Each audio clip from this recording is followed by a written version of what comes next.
socks. Welcome into this carrier update presented by Uptake. Donnie, looking at wait times, saw a pretty big decline, or what looks like a pretty big decline. Yeah, Just a couple minutes. It's just a couple of minutes, but it's headed in the right direction. We're right at a 2-hour wait time. And, if you look back here, in March and April, or beginning of, right around the March area, here we're upwards, at 130 minutes. Yeah. And so we see it working down, and we want to see it continue to go down because when wait times are reduced, it allows the drivers to have more time on the road. Yep. That for carriers can reduce turnover. Why? Because how are drivers paid?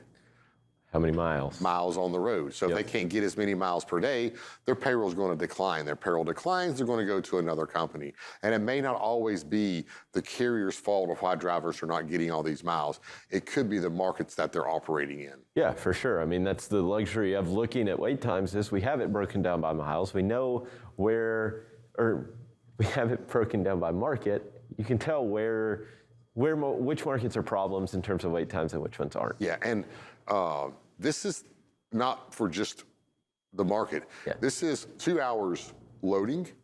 Yep. Then you might have a 30-minute drive, and this could be 2 hours unloading, then 2-hour drive, then reloading. So you could spend 4 to 5 hours in a market getting unloaded and reloaded, and then by then you just have a few hours to drive, and therefore you're not going to get very far. Exactly. Let's look at this on a different type of, so we can look at a chart here and break it down by market as we're talking about. So here we're looking at Los Angeles, 124, Dallas, 122, Chicago, a little bit higher, 125. Of course, they're all a minute apart. They're all right there around that average, very close. So for these larger markets, they're looking very well. Throw this into a tree map on the next chart here as we wait.